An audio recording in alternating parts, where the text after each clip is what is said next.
धारणा बदलना चाहता हूं। महाराज, कल ही तो आपने कहा था दूसरे के अभिप्राय को बदल पाना बड़ा कठिन है। परा अभिप्राय निवृत्तिम असकत्वात्, ये पंक्ति आती है, दूसरे के अभिप्राय को बदलना बहुत कठिन है। तो हमने सोचा, पंक्ति तो हमने पढ़ी है, लेकिन प्रयास तो हम कर ही सकते हैं। जिसके पास घर की बुद्धि होगी और वो अपनी बुद्धि अगर लगाएगा तो पक्का वो अपनी धारणा बदल लेगा, और जिसके पास किराए की बुद्धि होगी उसकी तो भगवान नहीं बदल सकते, हम किस खेत की मूली है। फिर भी कोई एक कुम्हार घड़े बनाता है, अगर मान लो घड़े फूटे भी निकले कुछ, तो वो बनाना छोड़ता नहीं, वो तो बनाता रहता है।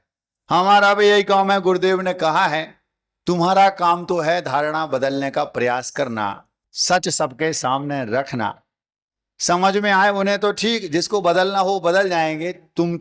तुम्हारी पगार तो पक्की है।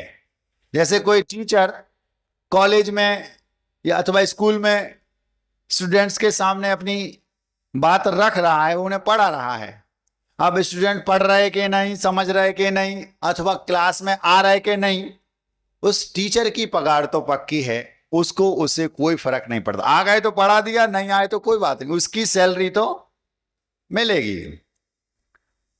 कल नहीं परसों हमने आपके सामने चमत्कार को लेकर एक बात रखी थी कि ना प्रतिमा में चमत्कार है, ना मंत्र में चमत्कार है, और ना आशीर्वाद में चमत्कार है, लेकिन श्रद्धा में चमत्कार होता है, ये बोला था। हमारे पास एक बालक आया और बोलता है, महाराज प्रतिमा में चमत्कार नहीं है, आप ऐसा बोलते हैं। महाराज सारी प्रतिमाओं में ना हो, कुछ एक प्रतिमाओं में तो, जो विशेष प्रतिमाएं हैं, हजारों वर्ष पुरानी हैं, 1500 वर्ष पुरानी है, 2000 वर्ष पुरानी है, उसमें तो होता होगा। तो हमने ये कहा था कि यदि प्रतिमा विशेष में चमत्कार है तो प्रैक्टिकल करके देख लो, 100 लोगों को एक साथ भेज दो, 100 में से 100 की बात मान जाए, पूरी हो जाए। तो ऐसा तो होता नहीं। इससे सिद्ध होता है कि प्रतिमा में चमत्कार नहीं होता, श्रद्धा में होता है। वहां जहां श्रद्धा है वहां प्रतिमा ना भी हो, मंत्र ना भी हो, आशीर्वाद ना भी हो, तब भी वो जंगल में भी चमत्कार कर सकता है। ये सारे उदाहरण दिए थे। तो उस बालक का, जिसके पास घर की बुद्धि थी, उसने दिमाग लगाया होगा, तो बोलता है, महाराज जी मैं आपकी बात से सहमत हूं कि प्रतिमा में नहीं होता, लेकिन महाराज जी फिर एक बात समझ में नहीं आती। आदिनाथ भगवान की प्रतिमा हमारे मंदिर में है और आदिनाथ भगवान की प्रतिमा कुंडलपुर के मंदिर में है, फिर कुंडलपुर के बड़े बाबा के सामने जो फीलिंग आती है वो फीलिंग यहां क्यों नहीं आती? गोमटेश बाहुबली के सामने जो फीलिंग आती है वो फीलिंग हमारे मंदिर के बाहुबली के सामने क्यों नहीं आती? क्योंकि फोटो आपकी है, चाहे यहां हो चाहे लंदन में, फोटो तो आप ही की है, प्रतिमा बांध तो एक ही है ना, प्रतिमाएं तो कितनी भी हो, फिर ऐसा क्यों? यही आज के इस वक्तव्य का विषय है। आपको कुंडलपुर के बड़े बाबा की प्रतिमा के सामने जो फीलिंग आती है, जो भाव उमड़ते हैं, उसके पीछे कारण क्या है? केवल आपकी धारणा, वही हम बदलना चाहते हैं। सीधे सीधे तो आप बदलेंगे नहीं, हमें कुछ उदाहरण देने पड़ेंगे, कुछ लॉजिक देने पड़ेंगे। आज से कुछ वर्ष पहले हम गुरुदेव के साथ विहार कर रहे थे। मुझे जहां तक स्मरण है, हम लोग डोंगरगढ़ जा रहे थे। रास्ते में एक नगर जहां पर आहारचर्या होनी थी विहार होते होते, तो 2-3 किलोमीटर बचा। सुबह एक स्कूल में रुके, रात में स्कूल में रुके, एक विद्यालय में रुके, और सुबह 7-8 किलोमीटर था, तो 5-6 किलोमीटर चलने के बाद वो नगर आने ही वाला है। तो वहां के जो नगरवासी थे वो आकर बोलते हैं, महाराज 1-1.5 किलोमीटर नगर रह गया है, आप लोग सुबह सुबह शौच क्रिया के लिए यहाँ स्थान अच्छा है, दोनों साइड जंगल है, देख लें, नहीं तो फिर आगे नगर आ जाएगा तो वहां स्थान नहीं मिलेगा। तो आचार्य जी बोले ठीक है। 24, 25, 30 लगभग महाराज हम लोग साथ में थे, चलते गए और वहां रुक गए और सबने अपने अपने कमंडल लिए, जो भी हाथ साफ करने की जो बेसन आदि होते हैं उनकी अपनी अपनी व्यवस्था की। श्रावक थे उन्होंने की, और कुछ महाराज इस पगडंडी में, कुछ महाराज उस पगडंडी में, कुछ महाराज उस पगडंडी में चले गए अंदर। जंगल था घना। मैं और 2-3 महाराज आचार्य महाराज के साथ वाली पगडंडी में उनके साथ चले गए, उनका कमंडल हमारे हाथ में है। अंदर गए तो उस पगडंडियों में भी अंदर और छोटी छोटी पगडंडियां थी, तो कोई महाराज इसमें चले गए, कोई इसमें चले गए। अब मैं और आचार्य श्री दोनों बचे। गुरुदेव थोड़ा आगे लास्ट तक जाते थे क्योंकि वे गुरुदेव हैं, उन्हें एक विशेष एकांत चाहिए। तो थोड़ा सा और 10 कदम आगे जाकर एक पगडंडी की ओर इशारा करके हमने हाथ जोड़कर गुरुदेव से कहा, गुरुजी ये ठीक है, इस ओर अच्छा रहेगा, तो लाओ। तो उन्होंने कमंडल लिया हमारे हाथ से, वो इस पगडंडी में चले गए और बहुत पास में एक दूसरी पगडंडी, पास में ही था स्थान, जंगल था घना, तो हम एक दूसरे स्थान पर चले गए। आचार्य श्री को हम लोग एक पल भी छोड़ते नहीं थे क्योंकि वे राजा ने महाराजा, महाराजा ने महाराजाओं के महाराजा थे। बड़े जो लोग होते हैं उनके 2-4-10 आगे पीछे तो साथ में रहते ही हैं। कभी भी आपने एक पल भी गुरुदेव को बिना महाराज के देखा नहीं होगा कि नहीं है। अगर महाराज नहीं भी हैं तो उनकी दृष्टि उन्हीं पर है। तो हम उनके साथ तो थे, लेकिन थोड़ा सा दूर एक साइड कर दिया, नजर पूरी वही है कि वो वहां हैं, और वो अपने स्थान पर चले गए और हमने बाजू वाली पगडंडी पकड़कर नजर में, दृष्टि में रखा कि वहां है, और हम वहां गए।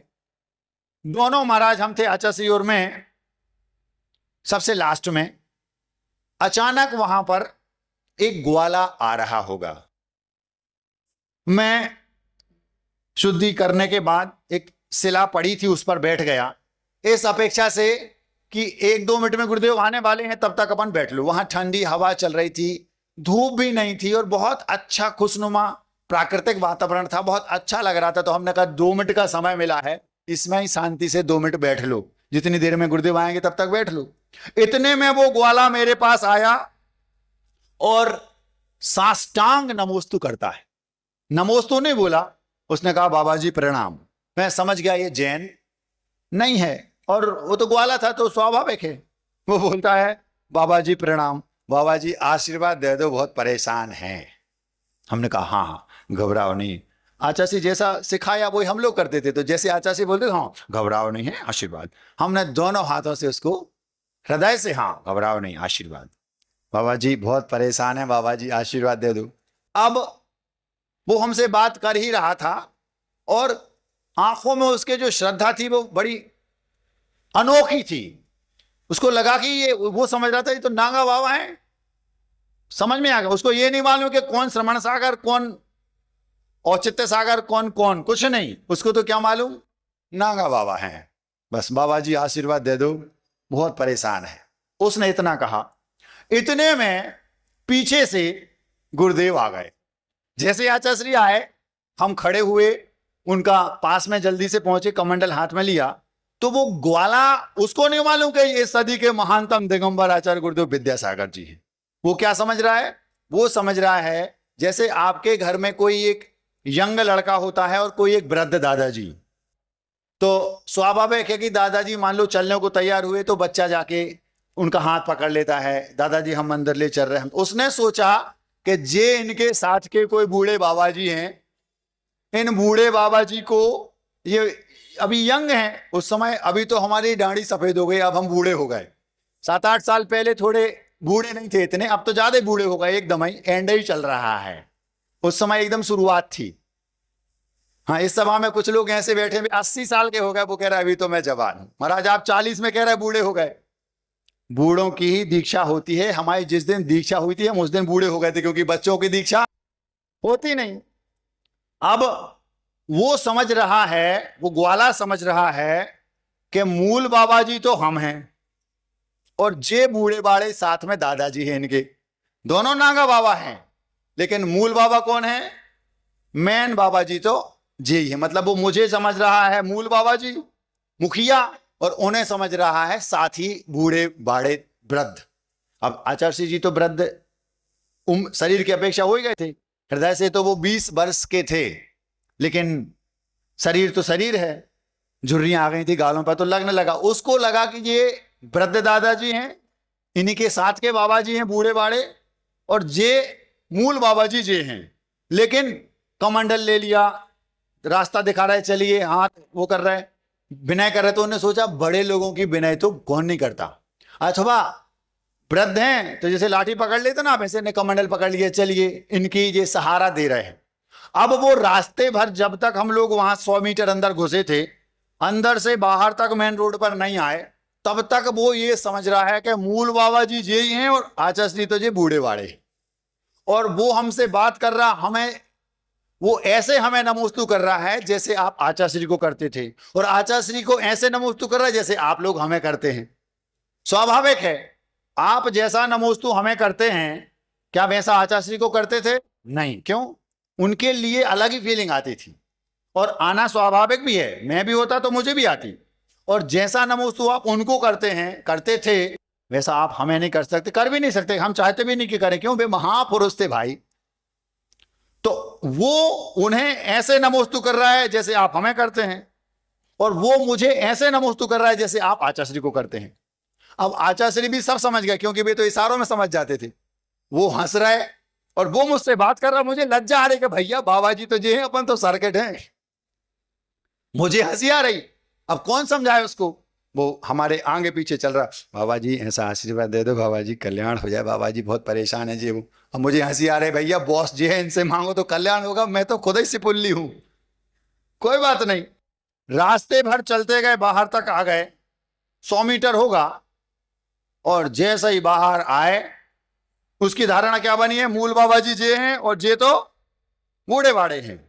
और जैसे ही बाहर आए तो वहां तो मेला लगा, हजारों लोग रोड पे, गाड़ियां यहां से वहां, पुलिस वाले यहां से वहां कर रहे, एकदम हौच पौच बहुत। अब उसने देखा कि पूरी भीड़ उन पे झूम रही, हम व्यवस्था बना रहे, उसकी धारणा बदल गई, बाबा जी तो जे हैं, ये तो सर्किट है। समझ में आ गई बात? 2 मिनट में उसकी धारणा बदल गई। हम कहना चाहते हैं, आचार्य श्री कुंडलपुर के बड़े बाबा की तो प्रतिमा अचेतन है, पाषाण की है, लेकिन आचार्य श्री तो जीवंत प्रतिमा थे ना, ये तो जीवंत प्रतिमा थे। उसकी धारणा गुरुदेव के प्रति क्यों नहीं बदली? पहले से ही बननी चाहिए था ना, क्योंकि वे तो जीवंत प्रतिमा थे। इससे क्या सिद्ध होता है? हमारी जैसी धारणा बन गई, बस फीलिंग हमें वैसी आती है। 100 मीटर तक उसको फीलिंग क्या आ रही थी? मूल बाबा जी जे हैं, वे तो बूढ़े दादा हैं। और बाहर आते ही जब उसने देखा माहौल कि सारे महाराज उनको नमोस्तु कर रहे, सारे उनके आगे पीछे लग रहे, पुलिस वाले उनके पीछे, लोग झूम रहे, उन्हें देखने के लिए परेशान है, हर व्यक्ति का कैमरा उनकी ओर है, और हम व्यवस्था बनाने में लगे। वो समझ गया कि ये तो सर्किट है, मूल बाबा जी तो जे हैं। उसकी धारणा 2 मिनट में बदल गई। क्यों? बस यही खेल आपका है। चाहे वो कुंडलपुर के बड़े बाबा की प्रतिमा हो, चाहे वो तिजारा के चंदा प्रभु भगवान की प्रतिमा हो, चाहे वो चांदखेड़ी के आदिनाथ की प्रतिमा हो, चाहे वो चांदनपुर के महावीर स्वामी की प्रतिमा हो, चाहे वो गोमटेश बाहुबली की प्रतिमा ही क्यों ना हो, और चाहे वो सोनागिर के चंदा प्रभु भगवान हो, कुछ विशेष प्रतिमाओं के प्रति आपकी जो धारणा है वो ऐसी बनी है, अतिशयकारी प्राचीन प्रतिमाएं हैं, इनमें अतिशय होता है। जबकि जैन दर्शन कहता है अतिशय केवल श्रद्धा में है, चमत्कार केवल श्रद्धा में। तो महाराज जी फिर ये बात तो हमें समझ में आ रही। हो सकता है कि वो ग्वाला खिसका हुआ हो, ये भी हो सकता है। महाराज जी तो एक ही उदाहरण हुआ, हम दूसरा दे देते हैं। महाराज जी वो तो आपने महाराज जी का दिया, आप लोग थे, वो ग्वाला था। ग्वाला तो चरवाहा होता है, चरवाहे तो वही होते जिनको कोई काम नहीं बचा, लास्ट में गाय चराना तो सबसे सरल, एक डंडा ले लो, हे करो, बस इतने में गाय चरने लगेगी, कुछ सीखने नहीं पड़ता। हो सकता है उसका दिमाग खिसका हो। कोई दूसरा उदाहरण दो महाराज। एक सज्जन थे जिनका नाम था जगन्नाथ। अपनी हर फिल्म के हर हीरो का नाम जगन्नाथ। जगन्नाथ जी का विवाह हो गया, विवाह हुआ, पत्नी आ गई, पत्नी सुंदर, सुशील, सब समझदार, पढ़ी लिखी, गृह कार्य में दक्ष, धार्मिक, सब कुछ थी। लेकिन पूर्व का ऐसा कर्म का तीव्र ऐसा नियोग कोई होगा, उदय में आ गया। 1 साल, 2 साल, 3 साल, 4 साल, 5 साल, 6 साल हो गए, संतान नहीं हुई। जब 1 साल 2 साल के बाद किसी नव दंपत्ति के संतान नहीं होती तो समस्या उनको कम होती है, लोगों को ज्यादा होती है। हमने ऐसा सुना है, महाराज मंदिर जाते हैं, पत्नी बोलती है तो मंदिर जाती है तो हर दूसरा व्यक्ति, महिलाएं, क्यों 2 साल हो गए, 3 साल हो गए, 4 साल हो गए, परेशान है महाराज, क्या बताएं। हमें कोई समस्या नहीं, इनको कोई समस्या नहीं, लेकिन बहुत कठिन है महाराज, हम तो उस मंदिर जाना बंद कर दिए, दूसरे जाने लगे। ऐसा भी हमने सुना अपने कानों से, तो महाराज परेशान। तो उस पत्नी को और पति को संतान नहीं हुई। जब 5-6 साल हो गए तो यहां कंडीशन वो नहीं थी कि समाज परेशान है, परेशानी यहां क्या थी, यहां समस्या ये थी, उसके पति को बहुत पीड़ा थी, वो पत्नी बहुत दुखी थी। उसको दुख इस बात का नहीं था कि मेरे संतान नहीं है, उसको दुख इस बात का था कि हमारे जो पतिदेव हैं ये निसंतान होने के कारण दुखी रहते हैं, अंदर ही अंदर उनको वो दुख कचोटता रहता है।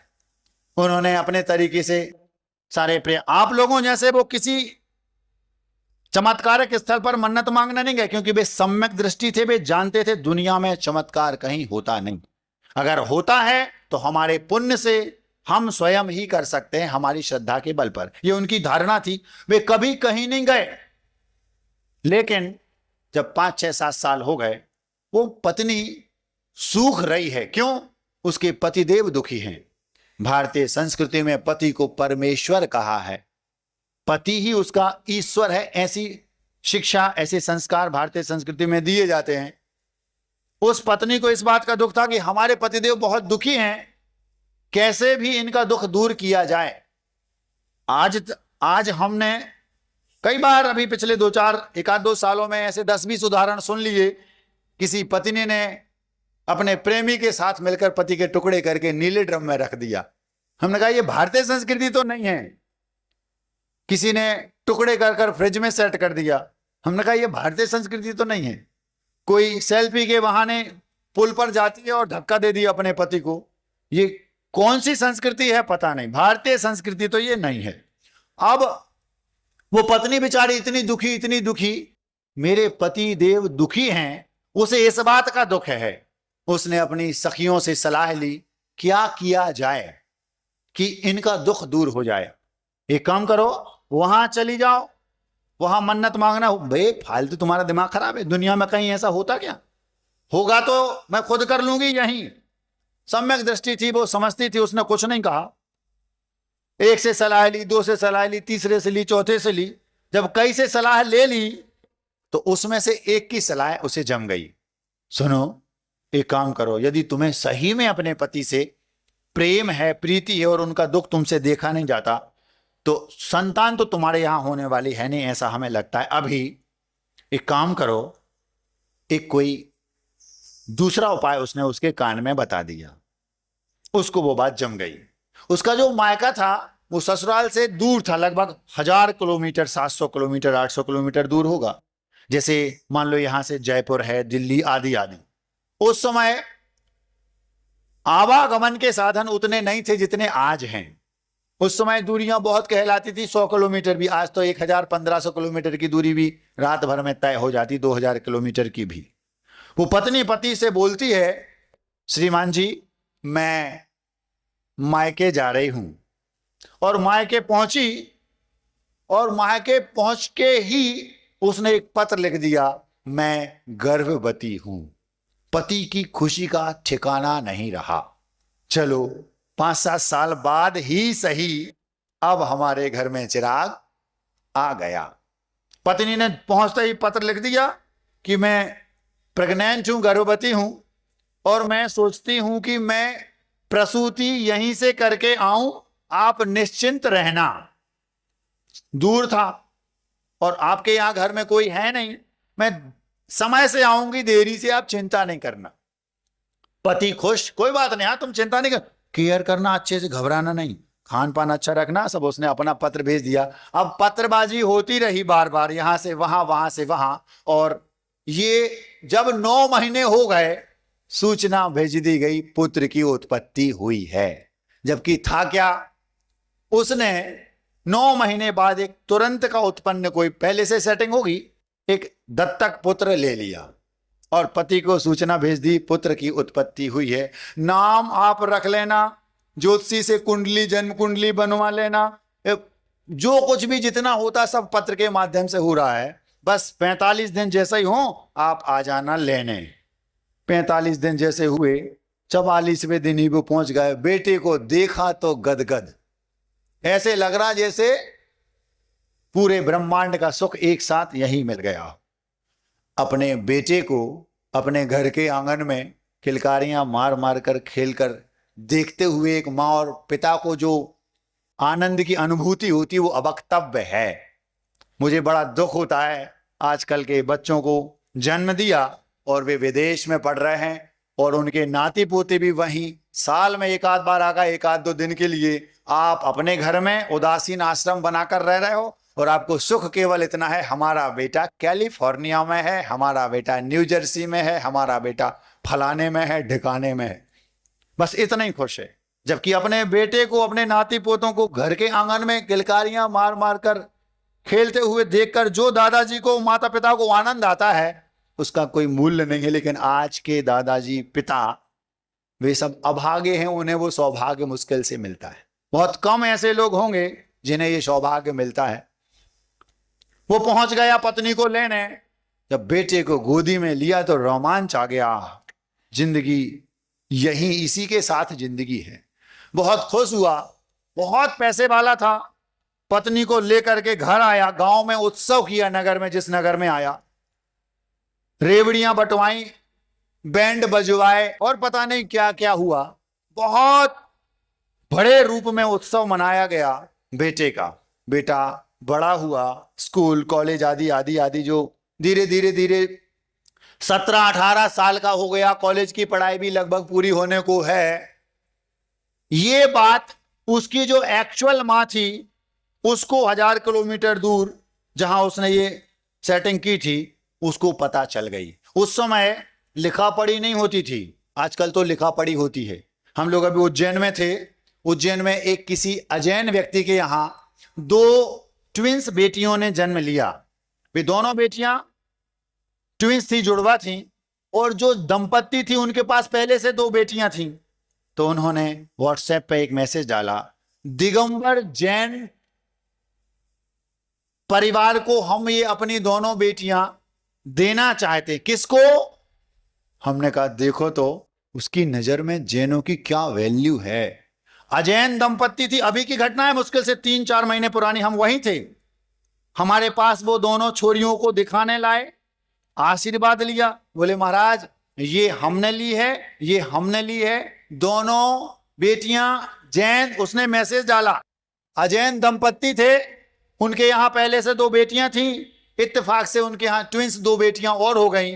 तो उनको लगा हम 4 का पालन नहीं कर पाएंगे, हम लोग तो गरीब हैं, अजैन हैं। तो उन्होंने एक व्हाट्सएप पे मैसेज डाला, जो जैन दंपत्ति, दिगंबर जैन, उसमें मैसेज हमें पढ़ाया, जो दिगंबर जैन दंपत्ति इनको अडॉप्ट करना चाहती है, सहर्ष हम उन्हें देने को तैयार हैं। 5 मिनट के अंदर उनके पास 2 मैसेज पहुंचे, दोनों को उनने कॉल किया और उनसे दोनों ने एक एक बेटी ले ली। वे बाद में लेने के बाद हम लोग को दिखाने लाए, आशीर्वाद लिया, बहुत सुंदर फूल से वो दोनों बेटियां थी, दोनों ने ले लिया। पता चला महाराज जी आजकल पक्के कागजों पर कार्रवाई जो कुछ भी है कानूनन होता है। तो उन्होंने बेटियां दे दी, फिर 1 महीने के बाद वो उनकी पूरी प्रक्रिया पूरी हो गई। वो हम लोगों को दिखाने भी लाए थे पूरी वो, कि ऐसा होता है। तो आज जो किसी के बच्चों को अडॉप्ट करते हैं मान लो, तो उसमें कानूनन प्रक्रिया होती है, लेकिन उस समय उन्होंने नहीं की होगी। जब उसकी एक्चुअल मां को पता चला 1000 किलोमीटर दूर कि मेरा बेटा तो करोड़ों में खेलता है, पैसे वाला है, उसके मुंह में पानी आ गया। उसको बेटे से मतलब नहीं था, उसको ये कि मैं वहां जाकर बोलूं। वो आई यहां पता लगाकर और उसने पिता से ये सच बता दिया। जैसे ही उस पिता को सच बताया जगन्नाथ को, कि ये बेटा मेरा बेटा है। उसने पत्नी को बोला, ये क्या बोल रही है? पत्नी ने सिर नीचा कर लिया। पत्नी ने हाथ जोड़कर बोला, हमें आपका दुख देखा नहीं जा रहा था, क्योंकि आप बहुत दुखी थे, मैं आपकी पत्नी हूं, आपका दुख मेरा दुख है। तो हमने जब बहुत बुद्धि लगाई तो हमने सोचा आपको खुश करने के लिए मैंने ये सब किया, मैं निरपराध हूं, मुझे क्षमा कर दो। पति समझ गया, समझदार था कि इसमें इसका इंटेंशन गलत नहीं था, ये चाहती थी कि मैं खुश रहूं, मेरी खुशी के लिए इसने ये सब स्वांग रचा। उसने उसको तो माफ कर दिया, पत्नी को, और पुत्र भी घर में ही है, उसको जो कुछ भी धन चाहिए था उसकी एक्चुअल मां को दिया और भगा दिया। लेकिन अब वो उस बेटे की ओर देखना भी पसंद नहीं कर रहा। हम आपकी धारणा बदलना चाहते हैं। हम पूछना चाहते हैं, बेटे में कोई परिवर्तन आया? वो बेटा चला गया वहां से क्या? नहीं। वो बेटा 17-18 साल का हो गया, 17-18 साल तक आपने उसको गोदी में खिलाया, पढ़ाया, लिखाया, लालन पोषण सब कुछ किया। जैसा आपका एक्चुअल बेटा होता बिल्कुल उसके जैसा उसको लाल प्यार पालन पोषण किया। एक पल में आपकी धारणा क्यों बदल गई बताओ? बेटा तो बदला नहीं, सब कुछ वो ही है, बस अभी आपको उसको गोदी में लेने में, आपके उसको सिर पर हाथ फेरने में जो फीलिंग आती थी, अब वो फीलिंग क्यों नहीं आती? 1 मिनट भी नहीं लगा, 18 साल की फीलिंग समाप्त। समझ में आ रही बात? इससे यह सिद्ध होता है, जो भी हमें बाहर, जैसे मान लो कुंडलपुर के बड़े बाबा हैं, हमारी धारणा बनी है 1500 वर्ष प्राचीन प्रतिमा है, अतिशयकारी है, इसके सामने हम नमस्कार करेंगे तो गदगद भाव आता। क्यों? आपके हृदय में वो पहले से धारणा ऐसी आपने बना रखी। भगवान के सामने जाते ही आपको गदगद भाव आता है। मैं पूछना चाहता हूं, उसी प्रतिमा पर अगर मान लो कोई चोर, वहां के कैमरे हटा दिए जाएं और वहां सोने का छत्र लगा दिया जाए, कोई चोर उसी प्रतिमा का सहारा लेकर ऊपर चढ़ करके छत्र चुरा के भाग जाएगा, उसको फीलिंग क्यों नहीं आती? यदि प्रतिमा में चमत्कार है तो उसको वो फीलिंग जो आपको आती है उसको आनी चाहिए ना। हम लोग कुंडलपुर में थे, मैं और अतुल सागर जी 3-4 साल पहले बड़े बाबा के यहां गए। तो बड़े बाबा के मंदिर के बाहर जो गुण मंडप है उसमें किनारे पे सीढ़ियां जहां से ऊपर चढ़ते, वहां पर किनारे पे पान की पीक पड़ी थी। हम लोगों ने कमेटी के लोगों को बुलाया, क्या है ये? बड़े बाबा का मंदिर है यहां, ये क्या है? तो वो बोलते, महाराज हमने कैमरा लगा लिया, सीसी कैमरा, पता लगा लिया कि कौन है। यहां पर जो काम करने वाले वर्कर आए हैं उनमें से एक है, उसको बोल भी दिया, लेकिन वो 1 नंबर का कलाकार आदमी है, बहुत अच्छा आर्टिस्ट है, उसके जैसा कलाकार दूसरा नहीं, हम उसको भगा नहीं सकते। और उसने कहा, भैया हम बाहर बार बार जा नहीं सकते पान की पीक थूकने, हम तो यहीं थूकेंगे। उसको वो फीलिंग क्यों नहीं आ रही? हम आपसे पूछते हैं, आप में हिम्मत है, आप कर सकते हैं ऐसा जैसा उसने किया? नहीं। क्यों? आपकी श्रद्धा है। तो सारा खेल है धारणा का। फीलिंग आपको वहां आती। हम पूछना चाहते हैं आपसे, आचार्य विद्यासागर जी की प्रतिमा आप यहां रख दो और एक प्रतिमा आप लंदन में रख दो। महाराज जी लंदन में जो प्रतिमा है उसकी बात ही अलग है, उसमें अलग फीलिंग आती है। तो फीलिंग क्यों आती है? आपकी धारणा है वो लंदन में रखी है। जब प्रतिमावान एक ही है तो मेरी फोटो चाहे यहां रख दो, चाहे कहीं और लगा दो, चाहे 2 साल पहले की हो चाहे बाद की, जो बुद्धिजीवी होगा वो क्या सोचेगा? फोटो तो एक ही है ना, फोटो वाला तो एक ही है ना, फोटो तो अलग अलग है नहीं। बात समझ में आ रही? सारा खेल है हमारी धारणा का। तो महाराज आप कहना क्या चाहते हैं? हम ये कहना चाहते हैं, प्रतिमा के प्रति जो आपकी धारणा बनी है, चाहे वो कुंडलपुर की प्रतिमा हो, चाहे वो तिजारा की प्रतिमा हो, चाहे वो चांदखेड़ी, कहीं भी, अथवा किन्हीं भी मंत्र के प्रति आपकी जो धारणा बनी है, अथवा किसी महाराज जी के प्रति जो धारणा बनी है, वो धारणा आपकी बनी है, फीलिंग आपको इसलिए आती है। वस्तुतः जो समझदार व्यक्ति है, हम ये नहीं कह रहे कि कुंडलपुर के बड़े बाबा के प्रति वो फीलिंग अब आपको अब नहीं आनी चाहिए। हम ये कह रहे हैं आपके मंदिर में जो प्रतिमा है उसमें, उसे आदिनाथ भगवान में, और कुंडलपुर के जो बड़े बाबा के आदिनाथ भगवान हैं, दोनों प्रतिमावान में सुई की नोक बराबर भी अंतर नहीं है। तो कहना क्या चाहते हैं महाराज जी आप? मैं ये कहना चाहता हूं, जैसी फीलिंग आपको कुंडलपुर के बड़े बाबा की प्रतिमा में आती है, वैसी फीलिंग, वैसी धारणा आप अपने मंदिर के प्रतिमा में, आदिनाथ की प्रतिमा में वैसी धारणा बना लो, आपको वही फीलिंग यहां आने लगेगी। ये कहने का मतलब है। समझ में आ रहा? इससे सिद्ध होता है कि फीलिंग हमें अपनी धारणा से आती है। 18 साल तक उस बेटे के प्रति जो फीलिंग उन्हें आती थी, 2 मिनट में वो फीलिंग कहां गायब हो गई। उस ग्वाले को आचार्यश्री में मेरे जैसी, मुझ में आचार्यश्री जैसी फीलिंग आती थी, 100 कदम चले रोड पर आते ही वो फीलिंग कहां गई। इससे यह सिद्ध होता है कि सारा खेल है हमारी धारणा का। खजुराहो में एक खेल खेला जाता है। आप लोगों ने अगर कभी खजुराहो गए हो, मध्य प्रदेश की एक बहुत, वहां से विदेशी टूरिस्ट आते हैं खजुराहो में, वहां पर अगर आप लोग वहां गए हो, वहां एक खेल खेला जाता है। वहां ये खेल खेला जाता है, विदेशी पर्यटक आते हैं, फॉरेनर्स। वहां पर वो जो वहां के दुकानदार होते हैं, बड़े बड़े, उन लोगों ने वो मॉल बना रखे हैं, मॉल टाइप के, या बड़ी बड़ी दुकानें, बड़े बड़े बिग बाजार टाइप के बना रखे हैं। वहां पर वो पुरानी प्रतिमाओं जैसी नई प्रतिमाओं को बना करके उन्हें पुरानी कहकर 200 गुने रेट में बेचते। कैसे?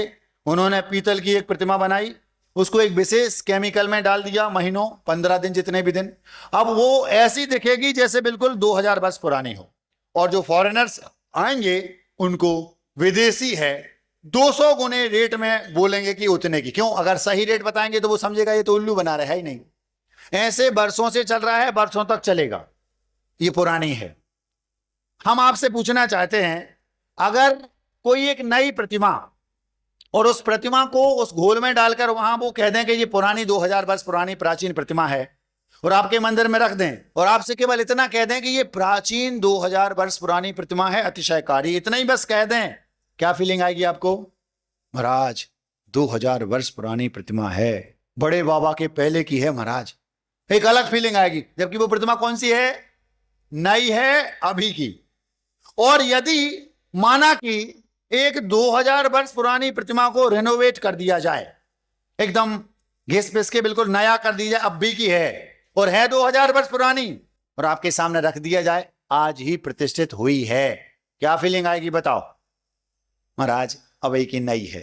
इसका मतलब क्या हुआ? अगर प्रतिमा में चमत्कार होता तो 2000 वर्ष वाली को चाहे नई कर दो, चाहे पुरानी, फीलिंग वही आनी चाहिए थी ना। और नई में, नई को जो पुरानी कर दिया, 2000 वर्ष पुरानी जैसा कर दिया, उसमें फीलिंग क्यों आने लगी? वो तो नई है। इसका मतलब है सारा खेल है धारणा का। हमें जो भाव लगते हैं वो धारणा जैसी बना ली वैसे लगते हैं। ग्वाले ने अंदर धारणा बना ली कि जय महाराज हैं, बाहर उसकी धारणा बदल गई। उस जगन्नाथ ने धारणा क्या बना ली? ये मेरा बेटा है, और जैसे उसको सच्चाई पता चली उसने धारणा बदल ली। तो महाराज आप हमारी धारणा, कुंडलपुर के बड़े बाबा, तिजारा के चंदा प्रभु, चांदखेड़ी के आदिनाथ, गोमटेश बाहुबली, चांदनपुर के महावीर स्वामी, इनके प्रति हमारी धारणा आप बदलना चाहते? नहीं, हम ये नहीं कह रहे कि उनके प्रति धारणा बदल लो, बल्कि हम ये कह रहे जिस मंदिर में आप रहते हो उसमें जो प्रतिमा है उसमें वैसी धारणा सेट कर लो कि जैसे ये 1500 वर्ष पुराने कुंडलपुर के बड़े बाबा हैं, आपको कुंडलपुर जाने की जरूरत नहीं पड़ेगी। ये कहने का मतलब है। बात समझ में आ रही? मतलब जो चमत्कार, जो फीलिंग आपको कुंडलपुर के बड़े बाबा के सामने आती है, वो रोज आप जिस मंदिर में रहते हो उस मंदिर में उस भगवान के सामने आपको वैसी फीलिंग आने लगेगी। कमाई कई गुनी ज्यादा बढ़ जाएगी, ये कहने का मतलब है। समझ में आ रही बात? मतलब आप रोज पूजन करते हो, इतना पुण्य कमाते हो, क्योंकि श्रद्धा आपकी एक लिमिट की है। और अगर आप कुंडलपुर चले गए बड़े बाबा के सामने तो कैसी होगी? एक दिन में कई गुनी ज्यादा कमाई करते हो पुण्य से। क्यों? एक दिन आपने पूजन की।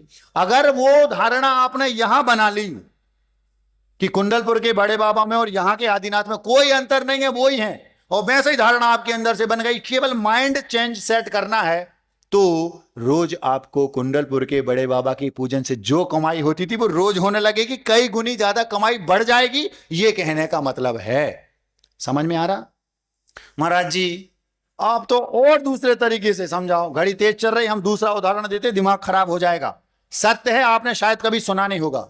इस सदी के महानतम दिगंबर आचार्य गुरुदेव विद्यासागर जी महाराज जब आज से लगभग 30 बरस पहले बीना बारा पहुंचे, सागर के पास देवरी के पास 8 किलोमीटर दूर बीना बारा एक क्षेत्र है। अगर कभी आप लोग गए हो, वहां पर 1000 वर्ष से भी ज्यादा पुरानी शांतिनाथ भगवान की प्राचीन खड़गासन प्रतिमा थी। उसके जस्ट बाजू में एक दूसरा मंदिर है, उसमें आदिनाथ भगवान की पद्मासन एक बहुत प्राचीन सुंदर प्रतिमा थी। जब आज से 30 साल पहले आचार्य गुरुदेव सत्संग उस क्षेत्र पर पहली बार पहुंचे, उन्होंने बहुत गौर से प्रतिमाओं को देखा और प्रतिमाओं को देखने के बाद मन ही मन एक फिल्म बना ली। किसी से कुछ भी नहीं कहा और उन प्रतिमाओं के गुणगान करते करते करते करते 3 4 5 चातुर्मास किए और जितना पैसा आया उससे वहां पर पाषाण के उत्तुंग विशाल जिनालय बना लिए। आज कभी वहां जाओ, उन विशाल जिनालयों को देखकर ऐसे लगता है जैसे इंद्रपुरी में आ गए हों।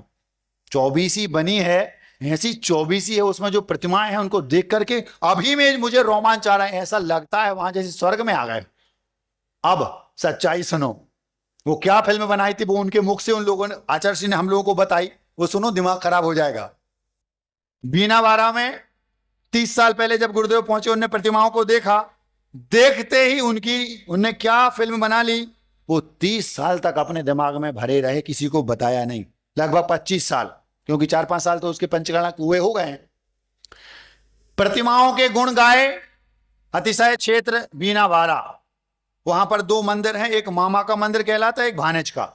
इसीलिए जो हमारे साथ ओंकार सागर जी है ना, इनके एक मामा थे संस्कार सागर जी, वहां पर मामा भानेज के मंदिर हैं। अभी आचार्य श्री ने 2015 में उसी के कारण मामा भानेज के मंदिर हैं, तो इन दोनों मामा भानेज को बीना बारा में दीक्षा दी थी। कल दीक्षा दिवस है, बताते हैं।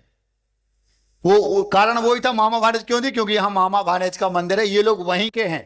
बीना बारा से 10 किलोमीटर दूर महाराजपुर है, जो दोनों महाराज महाराजपुर के हैं, दोनों आपस में सगे मामा भानेज हैं, एक ओंकार सागर जी, एक संस्कार सागर जी। कल दीक्षा दिवस है उनका, कल से ठीक 11 वर्ष पहले वहां पर 2015 में आचार्य श्री ने वहां पर दीक्षा दी थी। उसका निमित्त वही बना था मामा भानेज का मंदिर, सो मामा भानेज को दीक्षा दी।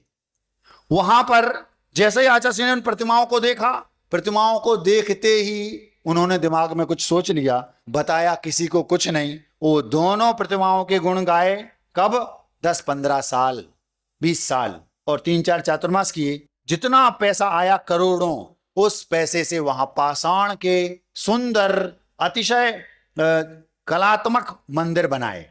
जब दोनों मंदिर बनके तैयार हो गए, इस बीच आचार्य श्री ने कई बार कमेटी के लोगों को बोला, ये जो प्रतिमाएं हैं उस पर आप लोग अगर उस समय गए होंगे तो बारिश में उनमें ऊपर पपड़ी सी उखड़ती थी, मतलब उसका जो ऊपर का जो ऊपरी भाग था वो उखड़ता था, मतलब वो जो पाषाण था वो बहुत खुसखुसा था और उस पर जो ऊपर जो पपड़ी जैसी उखड़ती थी, मतलब हटती थी, क्षरण होता था उसका। आचार्य जी ने तो पहली बार देखा और वो समझ गए, किया कहा किसी से कुछ नहीं। 15-20 सालों में कमेटी वालों को 3-4 बार कहा, हर 2-3 साल में, भैया इस पर लेप करो, लेप बताया, ऐसा ऐसा करो, उस पर लेप हुआ, प्रतिमाएं फिर चकाचक हो गई। 2-3 साल में 2-3 बारिश खाई, फिर वैसी की वैसी, फिर लेप कराया। 4-5 बार आचार्य जी ने चला के लेप कराया ताकि कमेटी के जो लोग हैं उनकी धारणा बदल जाए। वो जानते थे सच्चाई क्या है, बताया किसी को कुछ नहीं। 4-5 बार कमेटी ने किया, अच्छा सी 2-3 साल में ऐसा ऐसा हो जाता है। अब कमेटी के लोगों को तो बात समझ में आ गई और लोगों ने भी देखा हर 2-3 साल में होता है। अब जिस दिन मंदिर बन के कंप्लीट पूरा हो गया, आचार्य श्री ने धीरे से कमेटी को बुलाया और कमेटी के लोगों से बोलते हैं, ये प्रतिमाएं किसी काम की नहीं हैं। सुन रहे आप लोग? सो रहे आप लोग? हाउ बोल रहे? सुन तो रहे लेकिन सो नहीं रहे। प्रतिमाएं क्या करना गुरुदेव, जैसा आप कहें। आचार्य श्री ने उसी रूप, उसी रंग की, उसी शेप आकार की, उसी कलर के पत्थर की पाषाण बुलवाए। खोज हुई, वहां की खदान में वो पाषाण मिला, वहां की खदान में वो पाषाण मिला। जो खड़गासन प्रतिमा थी सेम उसी रूप रंग डिजाइन की पत्थर बुलवाया गया, और जो पद्मासन थी उसके कलर का पत्थर बुलवाया गया। और जब पत्थर आ गए, गुरुदेव हम लोग वहीं थे, उन पत्थरों को शिल्पी को बताया आपको ऐसी प्रतिमा बनानी है। उसने कहा हाँ, और उसने काम शुरू कर दिया और हम लोगों ने, आचार्य श्री ने बिहार कर दिया।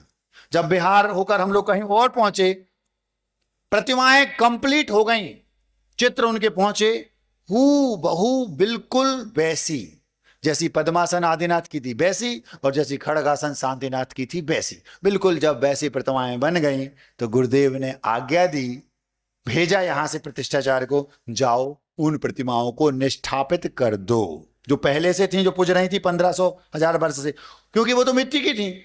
उनको निष्ठापित किया और एक विशेष व्यवस्थित स्थान पर उनको व्यवस्थित कर दिया, और ये जो नई प्रतिमाएं थी वहां रखा, और पूरा संघ फिर आया, धूमधाम से पूरी समाज ने उसका पंच कल्याण किया।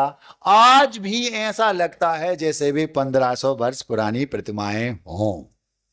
हम आपसे पूछना चाहते हैं, यहां से 10 किलोमीटर दूर हम 50 एकड़ जमीन आपसे खरीदवाएं, और वहां पर पाषाण का एक नया उत्तुंग मंदिर बनवाएं, और उस पर 2 नई बड़ी बड़ी विशाल प्रतिमाएं लाएं। हम पूछना चाहते हैं, आपको जो फीलिंग आज बीनावाड़ा के भगवान को देख करके आज आती है, क्या वो उसमें आएगी? आपके मन में क्या भाव आएगा? नया क्षेत्र है, मंदिर भी नया और प्रतिमाएं भी नई। हम पूछना चाहते हैं, बीनावाड़ा में क्या है? क्षेत्र भी नया, क्षेत्र तो पुराना था लेकिन मंदिर भी नया और प्रतिमाएं भी नई, तो फिर बचा क्या? लेकिन फीलिंग आपको नहीं, मुझे भी उन शांतिनाथ भगवान के सामने जब पिची उठाकर खड़े होते हैं तो रोमांच आता है। क्यों? धारणा क्या बनी है? शांतिनाथ भगवान जो 1500 वर्ष पुराने हैं। सारा खेल धारणा का है। हम ये कहना चाहते हैं आपसे, जब नए मंदिर नई प्रतिमाओं में हमने धारणा बना ली कि ये शांतिनाथ हैं, तो वही फीलिंग वहां आती है। तो आपके मंदिर में जो शांतिनाथ हैं, आपको क्यों वो फीलिंग नहीं आ सकती? समझ में आ रही बात? थोड़ा सा हटके है, बहुत घुमावदार है, दिमाग खराब हो रहा होगा सुन के। महाराज ऐसे नहीं आती फीलिंग, नहीं आती तो नई प्रतिमा नए मंदिर में बीनावाड़ा में कैसे आ रही है आपको फीलिंग? बताओ। अच्छा नहीं आती तो ये बताओ, आती कि नहीं? महाराज ऐसा लगता है जैसे कुंडलपुर के बड़े बाबा के सामने खड़े हो। हम लोग उस नई प्रतिमा के सामने सामायिक करते थे। क्यों? वो फीलिंग आती थी जैसे बड़े बाबा के सामने। क्यों आ रही फीलिंग भैया? वो धारणा वैसी बन गई। क्यों? अगर नहीं बनी तो प्रतिमा भी नई है 2 साल पुरानी, और मंदिर भी नया है, तो पुराना क्या है? लेकिन लिखा क्या है, कहते क्या है, धारणा क्या बनी? प्राचीन बीनावाड़ा क्षेत्र। समझ में आ रहा? तो जब हम वहां के नए मंदिर और नई प्रतिमा में पुरानी फीलिंग ला सकते हैं धारणा के बल पर, तो हम यहां अपने मंदिर में जो हमारे मूल नायक हैं, जो भी हैं, उनको हम वैसी फीलिंग क्यों नहीं ला सकते? सारा खेल धारणा का है। धारणा बदल लोगे, कई गुनी ज्यादा कमाई शुरू हो जाएगी, बेहिसाब पुण्य इकट्ठा होगा। कल महाराज जी आपने ये तो बताया था कि श्रद्धा में चमत्कार है, वो उपाय तो बताया था। कैसे? यही उपाय है, पुण्य संचय करो। पुण्य कैसे संचय होगा? ऐसे 4 कारण हमने बताए थे पुण्य संचय के। उसमें सबसे पहला है भगवान की पूजन।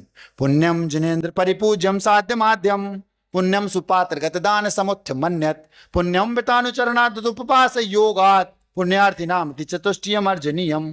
पूरे ब्रह्मांड में हजारों प्रकार से पुण्य संचय होता है। सबसे जबरदस्त जो 4 कारण हैं, उसमें पहला कारण है भगवान की पूजन। तो कैसे होगा वो श्रद्धा जबरदस्त?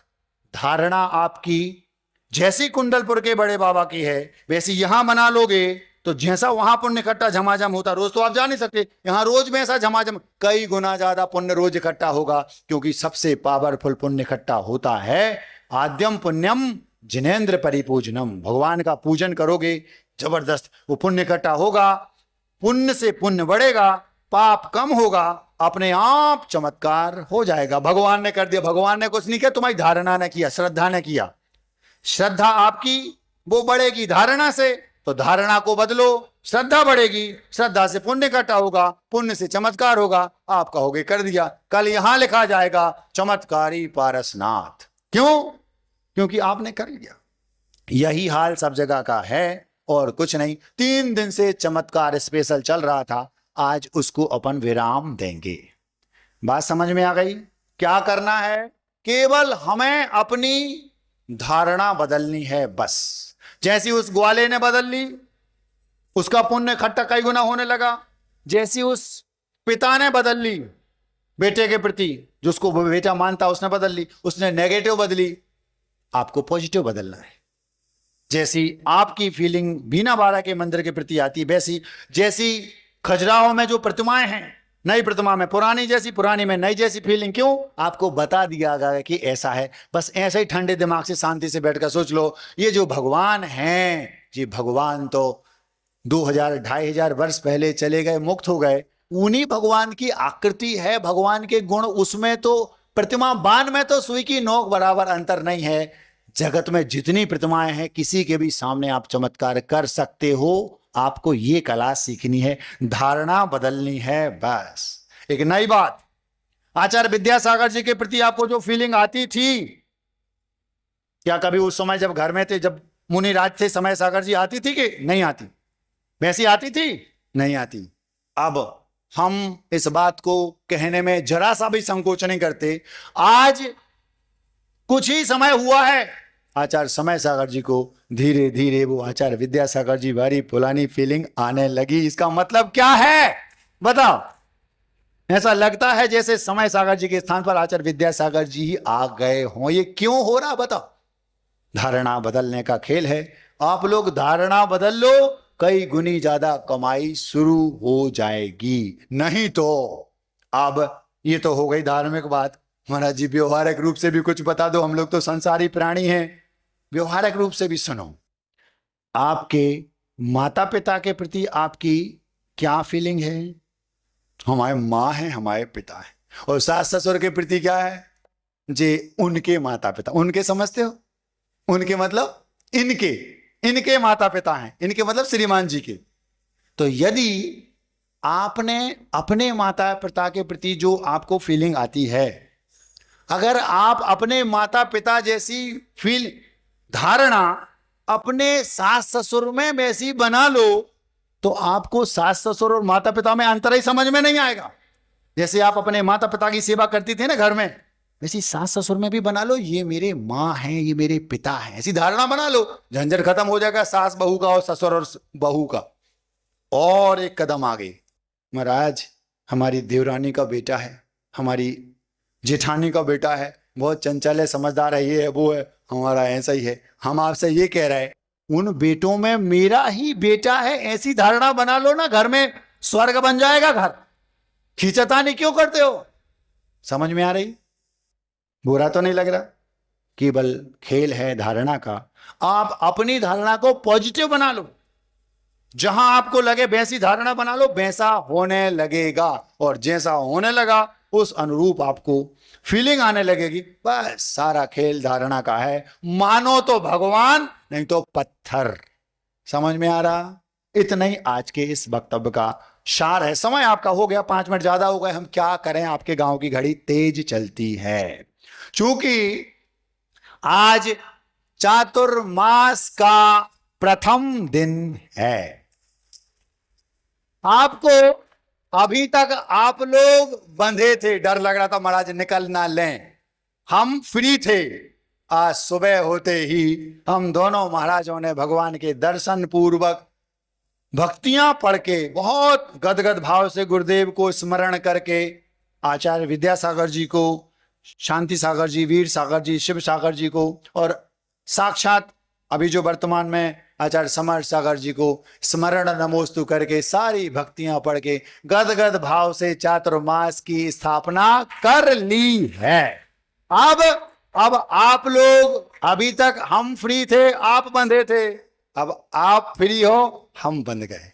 अब आप हमें भगाओगे भी तो भी हम जाने वाले नहीं हैं। आपको जान करके अच्छा लगा होगा। हमने सुना है आप लोग, हमारी स्थापना तो हो गई, हमने सुना है कमेटी वाले जो लोग हैं, कमेटी वालों के मुख से हमने सुना है कि यहां आप लोगों ने 9 अगस्त को रखा है कलश स्थापना का प्रोग्राम। हमने सुना है ऐसा कि 9 अगस्त को यहां राधोगढ़ में कलश स्थापना का प्रोग्राम है, और हमने ऐसा भी सुना है कि कमेटी वालों ने हम लोगों को भी उसमें आमंत्रित किया है, आप लोगों को भी किया है। आप लोग भी आ जाएं, हमें बुलाए तो हम भी आएंगे उस स्थापना में। हमारी स्थापना तो आज हो गई। इतना आज के लिए पर्याप्त है। चूंकि पहला दिन है तो अपन आज मिठाई में गुरुदेव को याद करेंगे।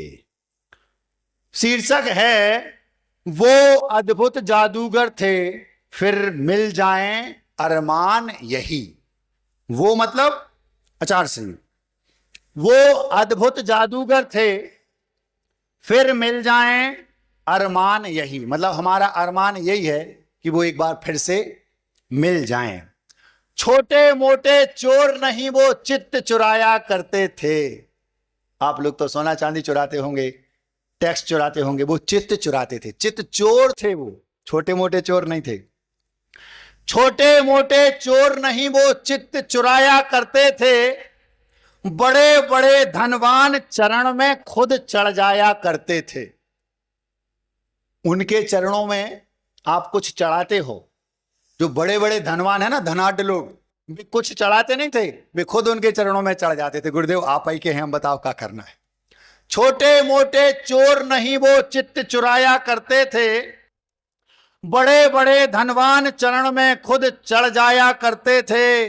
उनका ऐसा वैभव जिसको कह पाना आसान नहीं, उनका ऐसा वैभव जिसको कह पाना आसान नहीं। वो अद्भुत जादूगर थे, फिर मिल जाएं अरमान यही। चढ़ा कसौटी सदा जौहरी हीरे परखा करते थे। जौहरी को जब हीरे परखना होता तो वो कसौटी पर रखता है।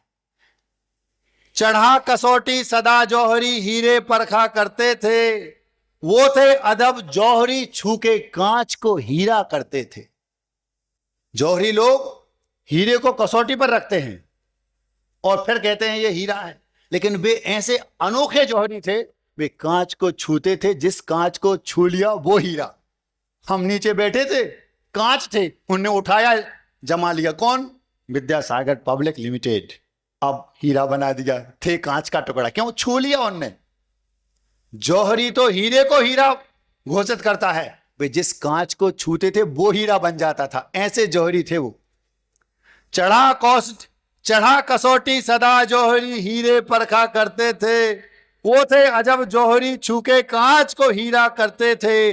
जिसको छूते थे क्षण भर में, जिसको छूते थे क्षण भर में बन जाता भगवान वही। जिसको छूते थे क्षण भर में बन जाता भगवान वही। वो अद्भुत जादूगर थे, फिर मिल जाएं अरमान यही। जग में जन जब प्रलोभनों से ग्राहक खींचा करते थे। आपकी दुकान चल रही हो, सामने वाले की ज्यादा चल रही हो, आपको अपनी ज्यादा चलाना हो तो विज्ञापन देते, प्रलोभन देते, ग्राहक खींचते हैं। लेकिन वे ऐसे थे, वे नगद में अपना माल बेचते थे एक रेट पर। जग में जन जब प्रलोभनों से ग्राहक खींचा करते थे, बिन विज्ञापन खरा माल वो नगद में बेचा करते थे। कभी उनने विज्ञापन नहीं दिया, क्यों? उनको जरूरत ही नहीं थी। उनको माल इतना चोखा है, उनको विज्ञापन की जरूरत नहीं। बिना विज्ञापन के लाइन लग रही, भैया उधारी नहीं, नगद में। हाँ नगद तुम तो ज्यादा ले लो, रेट भी ज्यादा थे उनके।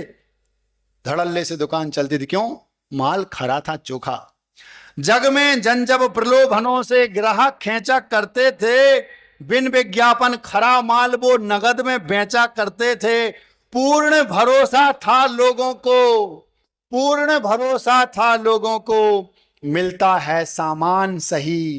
पूर्ण भरोसा था लोगों को मिलता है सामान सही। वो अद्भुत जादूगर थे, फिर मिल जाएं अरमान यही।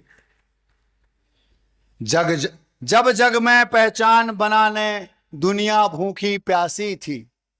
व्यक्ति पहचान बनाने के लिए भूखा है। हर व्यक्ति ख्याति पूजा के चक्कर में पागल है। हर व्यक्ति अपनी पहचान बनाना चाहता है।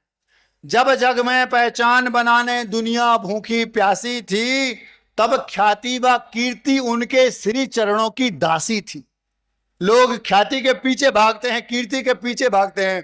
कीर्ति और ख्याति उनके चरणों में, रज में, चरणों की धूल में पड़ी रहती थी। हमने कभी नहीं देखा कि वो आगे वाले रास्ते से बिहार करते हो, फ्रंट के दरवाजे से। क्यों इतनी भीड़ रहती थी वहां? पूछते थे क्यों कोई चोर दरवाजा पीछे से खिसक लेंगे धीरे से। दुनिया ख्याति के लिए आगे बढ़ती है और बचना चाहते थे। जितना बचते थे उतना उनके पीछे ख्याति और कीर्ति दौड़ लगाती थी। जब जग में पहचान बनाने दुनिया भूखी प्यासी थी, तब ख्याति व कीर्ति उनके श्री चरणों की दासी थी। नजर उठाकर जिसे देख लें, नजर उठाकर जिसे देख लें, पा जाता पहचान वही।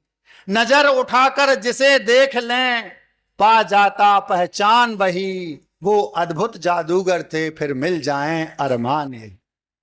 अगर किसी को पहचान पानी हो, बस उनने कह दिया, क्यों उसका नाम ले लिया, भैया वो फेमस हो जाए। भैया आचार्य विद्यासागर जी ने अपने मुख से उनका नाम ले लिया। नाम तो वो लेते ही नहीं थे। किसी के चौके में आहार हो गए, आचार्य श्री के आहार हो गए, वो पहचान पा लेता था।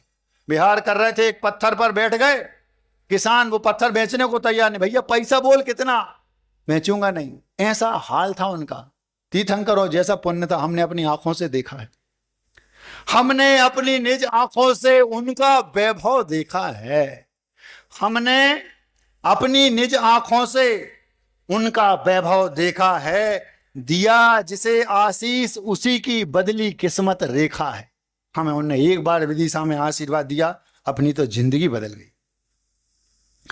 हमने अपनी निज आंखों से उनका वैभव देखा है। दिया जिसे आशीष उसी की बदली किस्मत रेखा है। अतिशयकारी जीवन से अब कोई भी अनजान नहीं। हर व्यक्ति उनको जानता, कोई उनके अतिशयकारी जीवन से अनजान नहीं है। हमने अपनी निज आंखों से उनका वैभव देखा है। दिया जिसे आशीष उसी की बदली किस्मत रेखा है। अतिशयकारी जीवन से अब कोई भी अनजान नहीं। वो अद्भुत जादूगर थे, फिर मिल जाएं अरमान यही। अहिंसा परमो धर्म की